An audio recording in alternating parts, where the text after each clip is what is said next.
Hi guys, this is Jiggy, a portrait and wedding photographer from the Philippines, and welcome to the channel. So in this video, I will be sharing with you guys a basic technique that will definitely level up your lighting skills.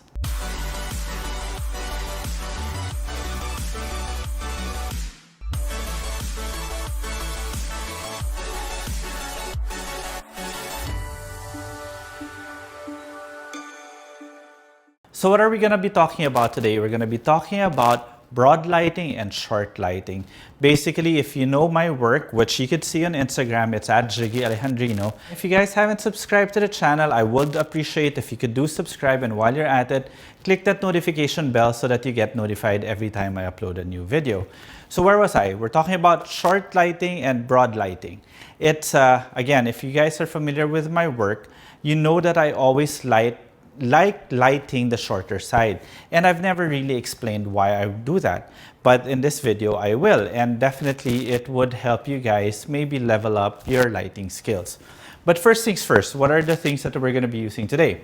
Well, we have here our beautiful backdrop from Kate Backdrops. It's a hand-painted 5 by 7 foot backdrop. It's very portable, easy to bring around, and fantastic whenever you guys are using it for portraits. So we have here, it might not be in frame, but we have the Photix Nuada R4 on top of the backdrop just to be able to give a nice hair light. And the main light that we will be using is this one. This is the Nanlite Forza 500 watt with the Photix Deep 60 Octabank with a grid in front. Camera that I will be using will be the A7R Mark III. Lens will be the 24-70 2.8 GM. I will be, again, recording this live, whatever my camera is seeing, through the help of my Hollyland Mars 400S transmitter that's transmitting directly to my phone via, well, it's connected to the camera via HDMI and transmitting wirelessly to my phone where I can record. And my wife, of course, will be our subject for today. Okay, so let's call her in. Okay, first things first, camera settings. I'm on manual mode. I'll set my white balance, which is set now at 5600 because my light is set as 5600, and the Nanlite Forza is rated at 5600 Kelvin. And I will now adjust my exposure using my shutter speed. My aperture is at 2.8. I'll adjust my exposure just to give me a hint of hair light coming from there. So that should be good enough. And now I'll put in my light, my main light. Now, while I'm doing this, I'll discuss. Broad lighting is basically your light hitting the face of your subject that is facing the camera. What do I mean by that? Let's turn this one on.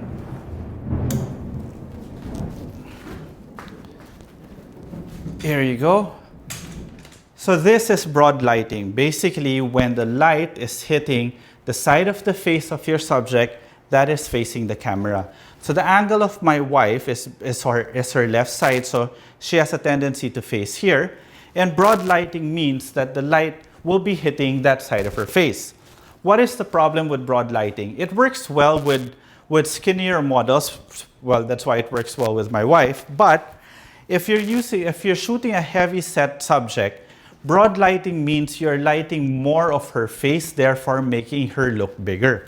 And at the same time, if you go back to the principles of light in general, or shape, or form, or texture, we get those from highlights and shadows. If you're doing broad lighting, you're basically removing all the shadows in your subject's face, therefore making it look very flat. But let's take a few images just for basis of comparison. How about you face this way, babe? There we go. And move back towards your angle, there. And eyes going here. All right. Move your body some more here. Maybe face this way. There. Perfect. Shoulder towards me some more. Good. Tilt your head. Good. That is broad lighting. Let me go in a bit closer. Good. It works well with my wife because she is relatively thin. But the problem with this one, it doesn't really give you the lights, the highlights and shadows that you're looking for. Therefore, it doesn't give you a very dynamic photograph. Even if, babe, you might mind looking at me straight there.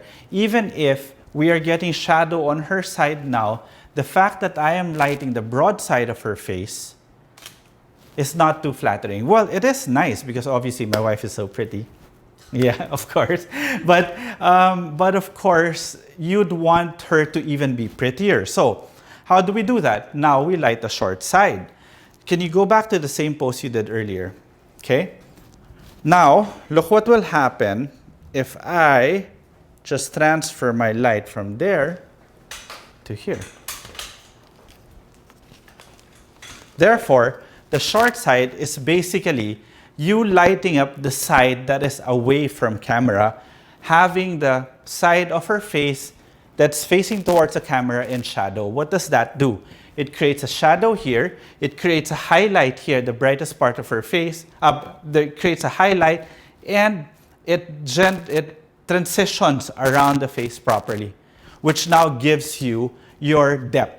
How do you get depth again? Because you're getting it because of the transition between your highlights and your shadows. It now gives you texture, it gives you form, it gives you everything. That's why I like lighting using the short side of the face. Babe, can you face here? Look. Now, you guys may say, but it's so dark. But then if I want it to be brighter, all I have to do is, well, this one has a grid. All I have to do is remove that grid. Okay. Now, if I just want light up that side of her face that is being hit, that's facing the camera, all I have to do is put in another reflector. But you have to be careful to make sure that whenever you're lighting the broad side of the face, is that it should not be as powerful as your main light that's lighting the short side of the face. So we can put this here. So you guys will be able to see. There we go. Opening up the shadows. Perfect. Can you face here again, babe? Very nice. Oh, you know, oh, sorry, one more. You know what? I actually like it from here.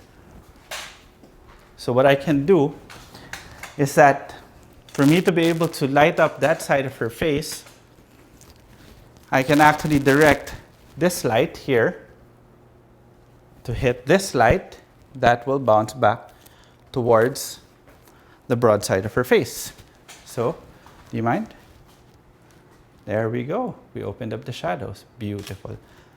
Can we have your right shoulder? Good. Chin towards there. Chin down. There. And that is broadside light, short side lighting. This is broadside, and this is short side. Very, very simple technique that you could play around with. Take notice of this one. Watch movies. You will notice that the light will always be coming from that of the short side of the face, therefore mimicking a window light maybe somewhere coming from there. And they always just fill up this side, but it will never be as strong as your main light, which is lighting the short side. So that's really very quick and simple, but of course there's so many applications when it comes to broad lighting and short side lighting. But it's really up to you guys to be able to explore how it is best for you to be able to manipulate that type of light. But the most important thing that I hope you take from this particular video is the knowledge that there is two types of light. That doesn't necessarily mean that the light should just come and hit your subject straight on in her face. There is also an option making it come from the side, which is a short lighting, to be able to create more dimension. But again, it is up to you guys to experiment in order for you guys to be able to level up your photography skills. So again, I hope you guys enjoyed that video, and if you did, please do subscribe to the channel, and while you're at it, click that notification bell so that you get notified every time I upload a new video. And if you want to see some of my images, you can find it on Instagram at Jiggy Alejandrino. Okay, till the next video.